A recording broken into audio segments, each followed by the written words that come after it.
This video is about moment generating function. So what is a moment generating function?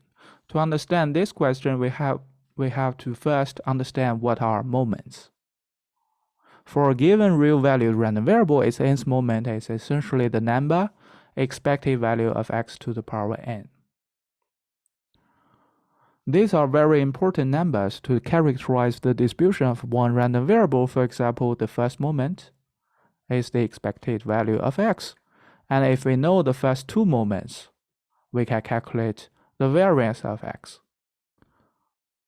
Well, these are very important numbers, but the problem is there are so many moments associated with one random variable. Right? For each different n, we have a different moment. Then we have a question that can we find something?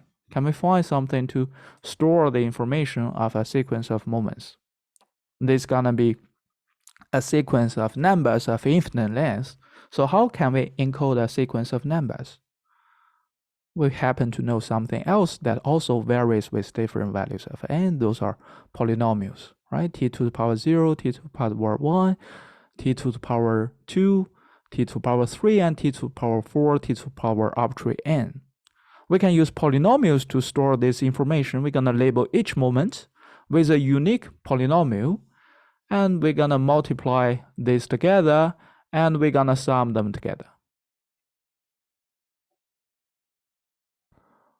Then we have, then for each given t, we have a summation of infinite series. Surprisingly, this summation has a very meaningful limit, right?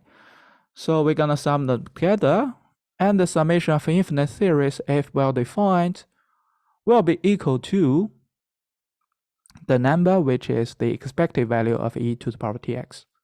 Now we have a function. For each given t, this function will assign a number to that t, which is the expected value of e to the power tx.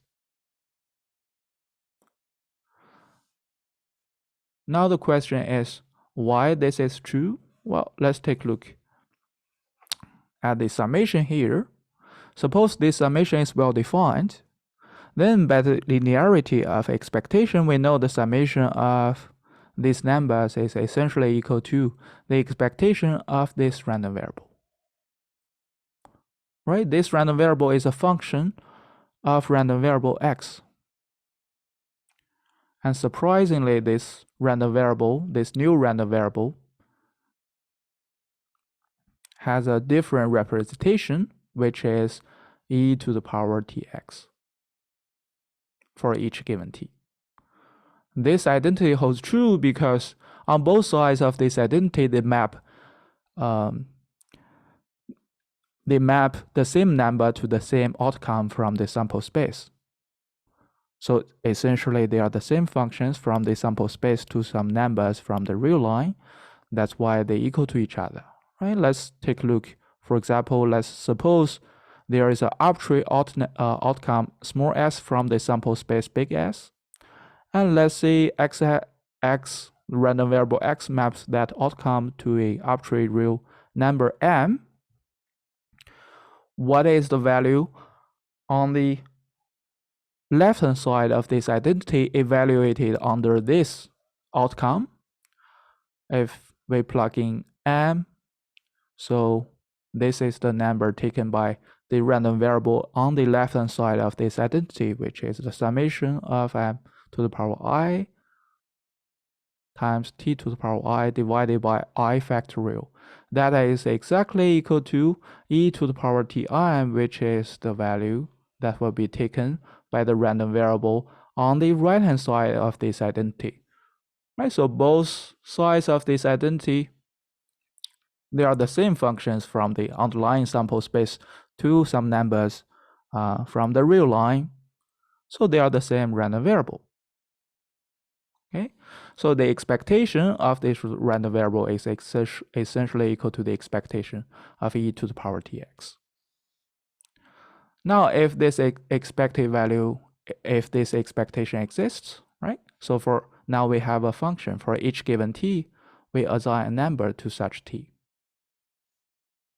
Indeed, moment generating functions, well, it's a function from t to some numbers. And we say it is well defined if for arbitrary t from a open interval from some open interval containing 0, that this function gonna assign those t to finite numbers. Basically, that means we need to find if there exists some a such that the expected value of e to the power t x for any t from this open interval minus a to a, this value is smaller, is bounded, is finite, then we say the moment generating function is well defined, right? So for ht, right, we're gonna assign this value from the real line to that t. Now we have a function that encodes all the information of moments. And indeed, we can generate arbitrary moments via the derivative of this MGF.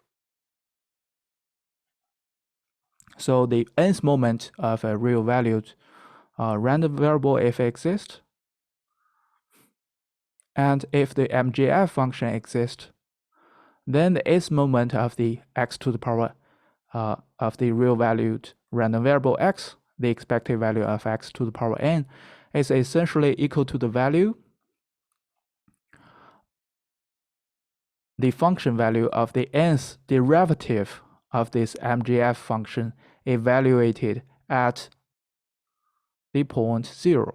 So that's why when we see when we judge whether a moment generating function is well defined or not, we stress on the importance that we need to find a, right? Find an open interval containing 0 to make sure we have finite numbers to assign to each given t to this moment generating function, right? Because we're gonna evaluate essentially over the 0 point. And given the definition of the moment generating function, which is the expected value of e to the power tx, we know by the law of unconscious statistician, the moment generating function, the values of the moment generating function is determined by the distribution of x.